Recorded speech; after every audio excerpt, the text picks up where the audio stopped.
इसमें अडानी बिरला ग्रुप इसमें और अंततः जो है बिरला ग्रुप को इसमें फाइनल जो बिड हुई है बिरला ग्रुप को हुई है, जिसको 2 साल के अंदर उसको काम चालू करना सारी अनुमति लेके, और उनको 50 साल के लिए वो खदान उनको दी गई है। और उससे अनुमान है हमारा कि लगभग 1500 करोड़ रुपये प्रतिवर्ष सरकार को से आने वाले समय पर मिलेगा उसमें। सर, इसके पहले भी जब खदान की नीलामी हुई, क्या लगता है कम दामों में जाती है, इस बार अमाउंट भी ज़्यादा है? देखिए, इसके पहले नीलामी उस तरीके से नीतिगत तरीके से नहीं हो पाई थी। आपने देखा कि हमने नई रेत नीति बनाई और इसमें हमने ये प्रयास किया कि प्रदेश में ऐसी कोई भी खदान बाकी नहीं रहना चाहिए जिससे अवैध उत्खनन हो।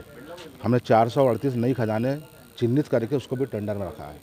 वही खदानें हुआ करती थी 438 जिससे अवैध उत्खनन होता था। और अब प्रदेश में किसी भी खदान से रेत निकलेगी तो ये 100% सुनिश्चित है उसका पैसा सरकार के खजाने में जाएगा। हमने सारे लूट के रास्ते हमने बंद कर दिए हैं और यही परिणाम है कि जो पैसा पंचायत के नाम पर, किस ठेके के नाम पर सब नेताओं के जेब में जाता था, खनिज माफियाओं के जेब में जाता था, और भी लोग हैं पुलिस के जेब में जाता था, हमने इसको सब खत्म कर दिया है। सारा पैसा सरकार के खजाने में अब आएगा। और यही कारण है कि जहाँ 240 करोड़ मिलता था अब सरकार को लगभग 1400 करोड़ रुपये प्रतिवर्ष मिलेगा। उसी तरह से नई खनिज नीति हमने जो बनाई है उसका परिणाम है कि हीरा, बॉक्साइट, ग्रेफाइट का भी टेंडर लगा, ग्रेफाइट का भी टेंडर हुआ है, उसको रायपुर की एक कंपनी ने उसको भी लिया है। अभी हमने नई खनिज नीति में जितने गौड़ खनिज मध्य प्रदेश में पाए जाते हैं उसके लिए भी हमने नीति बनाई है कि जितने निजी भूमि में जो लोग काम करना चाहते हैं उनको हम तत्काल जो है पट्टा देंगे, उनको 15% रॉयल्टी के ऊपर 15% बढ़ाकर। उसी तरह से जो व्यक्ति 25 करोड़ रुपये निवेश करेगा तो वो किसी भी ज़मीन का वो सीधे उसको पट्टा हम देंगे, 15% बढ़ा कर रॉयल्टी देगा वो, और 25 करोड़ रुपये निवेश करेगा। उससे लोगों को रोज़गार भी मिलेगा और उससे उद्योग लगने से हमारा जब ज़्यादा से ज़्यादा दोहन होगा तो सरकार का राजस्व भी बढ़ेगा। माननीय कमलनाथ जी ने अभी मीटिंग लेकर जितने भी हमारे मध्य प्रदेश में खनिज पाए जाते हैं उसकी खोज जल्दी से जल्दी हो करके हम बाहर की कंपनियों से भी हम उससे काम ले रहे हैं। जितनी ज़्यादा हमको खोज मिलेगी खनिज की उतना ज़्यादा नीलामी होगी और टेंडर होगा, उतना ज़्यादा दोहन होगा तो उतना ज़्यादा सरकार का राजस्व बढ़ेगा।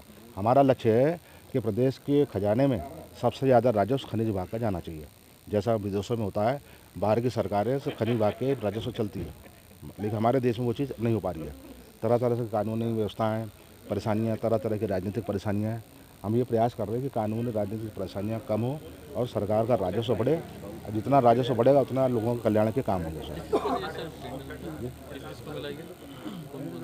कौन सा वाला? हीरा खदान जो है बिरला ग्रुप को मिला है। सर कितने में दिए?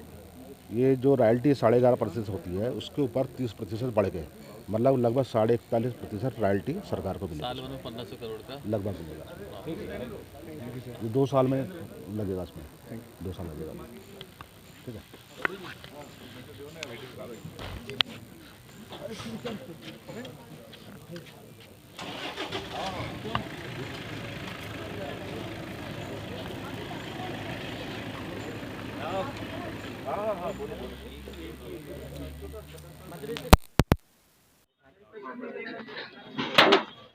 गांडू